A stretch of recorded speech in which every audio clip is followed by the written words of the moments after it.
வணக்கம். இரவு நேர பிரதான செய்திகளினூடாக நர்மதா சிறையில் முதலில் தலைப்பு செய்திகள். உள்ளூராட்சி மன்ற தேர்தல் அஞ்சல் மூல வாக்களிப்புக்கான விண்ணப்ப காலம் 12ஆம் தேதி வரை. வைத்தியர்களின் வேதனத்தை அதிகரிக்க நடவடிக்கை நலிந்த ஜேதிஸ். அஸ்வசம பெறும் பயனாளிகள் தொடர்பில் வெளியான அதிர்ச்சி தகவல். அமெரிக்காவில் பரவும் காட்டுத்தீ, 4000 ஏக்கர் வனப்பகுதி தீக்கரை. இனி விரிவான செய்திகள். 2025ஆம் ஆண்டு உள்ளூராட்சி மன்ற தேர்தலுக்குரிய அஞ்சல் மூல வாக்களிப்புக்கான விண்ணப்பங்கள் எதிர்வரும் 12ஆம் தேதி நள்ளிரவு வரை ஏற்றுக்கொள்ளப்படும் என தேர்தல்கள் ஆணைக்குழு அறிவித்துள்ளது. அதற்கமைய அஞ்சல் மூல வாக்களிப்புக்கான விண்ணப்பங்களை மாவட்ட தேர்தல் அலுவலகங்களில் அல்லது தேர்தல்கள் ஆணைக்குழுவின் உத்தியோகபூர்வ இணையதளத்திற்கு பிரவேசிப்பதனூடாக பெற முடியும் என அறிவிக்கப்பட்டுள்ளது. எனவே தேர்தல் கடமைகளில் ஈடுபடவுள்ள அனைத்து அரச பணியாளர்களும் இதற்காக விண்ணப்பிக்க முடியும் எனவும் எந்த காரணத்திற்காகவும் விண்ணப்ப முடிவு திகதி நீடிக்கப்பட மாட்டாது எனவும் தேர்தல்கள் ஆணைக்குழு தெரிவித்துள்ளது. எதிர்காலத்தில் வைத்தியர்களின் வேதனத்தை அதிகரிக்க நடவடிக்கை எடுக்கப்படும் என சுகாதார மற்றும் வெகுசன ஊடக அமைச்சர் நலிந்த ஜேதிஸ் தெரிவித்துள்ளார். இன்று நாடாளுமன்றத்தில் உரையாற்றும் போதே அவர் இதனை தெரிவித்தார்.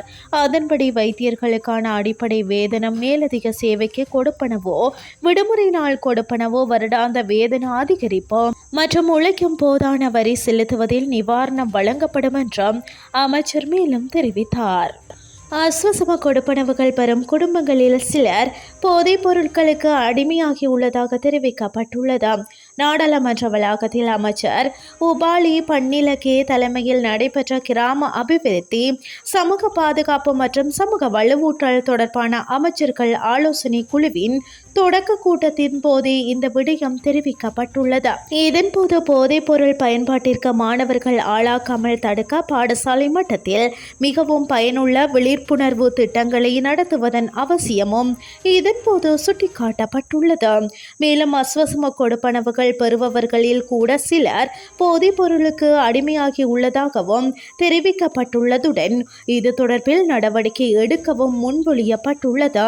குறைந்த வருமானம் பெறுபவர்களுக்கான ஓய்வூதிய திட்டங்களை போன்ற சமூக பாதுகாப்பு பொறிமுறையை அறிமுகப்படுத்தல், மாதிரி சமூக வலுப்படுத்தும் கிராமங்கள் மூலம் ஸ்மார்ட் கிராமங்கள் திட்டத்தை செயல்படுத்துதல், கிராமப்புற நுண்நிதி கடன்களின் சவால்களை எதிர்கொள்வது, மாற்றுத்திறனாளிகள் எதிர்கொள்ளும் பிரச்சனையை தீர்ப்பது மற்றும் சிறுநீரக நோயால் பாதிக்கப்பட்டவர்கள் தொடர்பான பிரச்சனைகளை சமாளிப்பது குறித்து அமைச்சர்கள் ஆலோசனை குழு கவனம் செலுத்தியுள்ளமை குறிப்பிடத்தக்கது.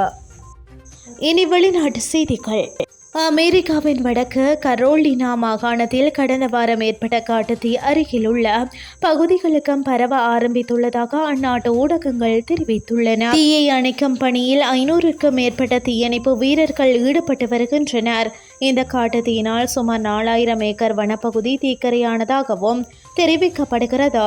இதனைத் தொடர்ந்து பாதுகாப்பு கருதி 2000க்கும் மேற்பட்ட மக்கள் தமது குடியிருப்புகளில் இருந்து வெளியேற்றப்பட்டுள்ளதாகவும் வெளிநாட்டு ஊடகங்கள் தெரிவிக்கின்றன.